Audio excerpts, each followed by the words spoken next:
All right. Well, joining me now to talk about his classes for the Illustrator Virtual Summit is Tony Harmer. Welcome, Tony. Hey, Dave. Nice to be here with you. Hey. Great to see you and to chat. And one of the things I love about a summit like this one is that we always like to talk about the latest, greatest things in Illustrator, but in this case, we're also revisiting some things that have been around for a while. And one of your classes is on charts and graphs, which has been around, it seems, forever, but Yeah. it's still got some interesting aspects to it. So tell us a little bit about the kind of things you'll be covering in that session. Okay. So just out of interest, Dave, do you know when well, actually, there was one small update to a couple of things in charts and graphs, but essentially they remain unchanged since Bill Clinton was in office. Not 19, I think that's correct. 1993. Yeah, sounds about right. Yep. Yeah. So, but they have had a couple of updates. There is one update that Adobe never, ever speak about because it was live for about a week and vanished. And that was the one where you could work on some of your charts inside a browser. That vanished, and other people could update the data and it would change. So that's gone. And it's never mentioned apart from by me because I think it's funny. And then it's had a couple of other things. I worked with the Illustrator team in India in 2019 and put some things forward there. One at least of those things has been adopted, but overlooked. I've never mentioned it. And in fact, I discovered they'd implemented it completely by accident. So I'll be showing some of that stuff. But as old as they are, they do adhere to a format which is web friendly. Right. So this is the thing. People think they're weird and clunky. To some extent, they are weird and clunky, but they think that it's just bad engineering. It isn't. It's actually really super standards compliant the way they're brought together, because in that stuff, they're in logical groups. Once you know that, it's not that you're going to go out and start publishing all the stuff on the web, but once you understand why they are that way and how those groups work, that's where you can access things within them much, much quicker. And they are a super powerful tool. You can do a lot with them in that you might be surprised by. Mm-hmm. You might not be able to do a lot of things that you would expect to be there, but with what is there, you've got a lot of scope to play with. And people like Alberto Cairo, who's a visualizations wizard, and not just in the charts and graphs area, of course, because infographics generally are much, much more than that. But even he has used those things. I'll also show in my extended stuff, I'll be showing things which are connected to Illustrator that nearly everybody misses because Adobe don't make any mention of it. But that's it's not a secret thing. It's what you may have seen Project Lincoln at one part. Bernard, last name escaping me just at the minute, senior moment. But anyway, Bernard, who was showed those at Max in, I think that was 2019, actually. He showed that stuff, 2018 or 2019.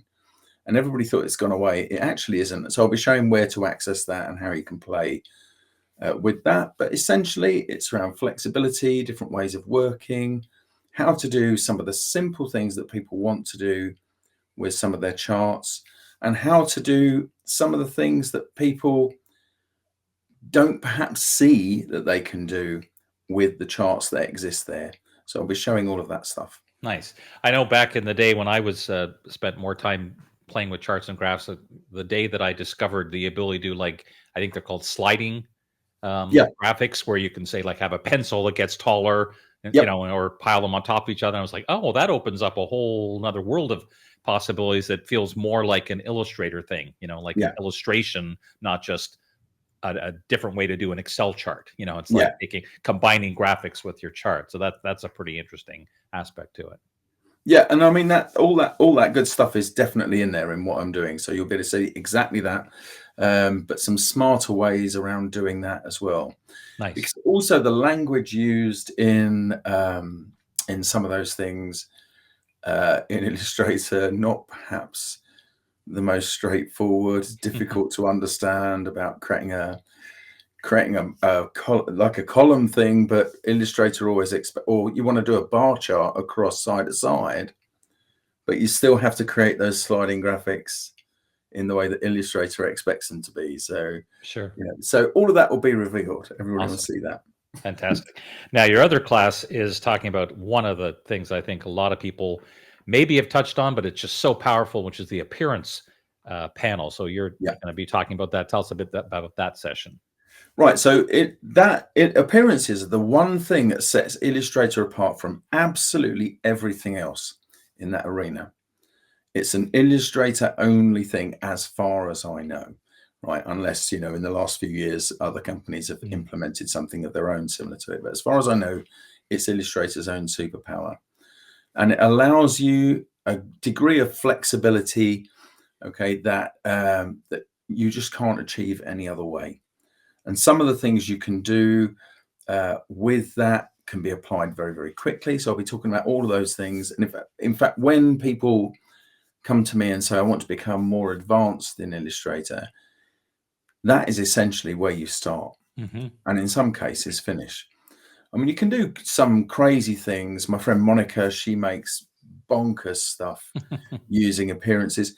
You would probably never do that in practice, the things she does, but they are very, very good exercises to do to develop your skills. So I'll be talking about how they work, because even that is an interesting thing about how it sees objects within the Illustrator document model, and how to up your game with some of the things that you think you know, but you probably don't really know.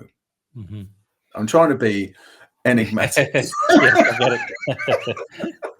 I know one of the things that I loved about working, I still love about working with the appearances panel is, I come mostly from the Photoshop world, so you have to be so careful with type to be able to get any kind of effect. Whereas with Illustrator in the appearances panel, you can have, start with basic type and end up with crazy 3D, cast shadow that still you just then edit the type and it redoes it. I mean, it would exactly be that. It's just so powerful that the kind of level you can take it to. And that flexibility is one of the key parts of using appearances. And that's the things that that I talk about in terms of being advanced with those sort of things. Is flexibility is one of those key points. Sure. To make graphics that are flexible, that you can change quickly, even if that's something as simple as a place name on a map, for example, because that is one of the examples that I'll be showing in that way. But it might also be a name tag, or it could be an enamel pin, or it could be a sticker, it could be anything. And one of the other things with appearances, one of the first things people learn is that you can apply gradients to text in Illustrator, but you just need to know where to look. Sure. Awesome. Now, one of the things we always like to throw into the conversation is VIP members. We always like to have a little something extra. So what do you have in mind for our VIP members? So I am going to share some extra content with our VIP members, but in addition to that, VIP members who are attending get to go into a draw to win an hour of time in their time zone. Hopefully nobody in Australia, but you never know. Get to get an hour with me to work on whatever they choose to work on. Fantastic. That's a nice prize for sure. And so we'll add that to our list we always have a few prizes that are drawn, and so that'll be another one. So we appreciate that, and I thank you, Tony, for taking a few moments to chat about your sessions. No worries. Lovely to talk to you, Dave. I'm looking forward to seeing everyone. Sounds good. Virtually.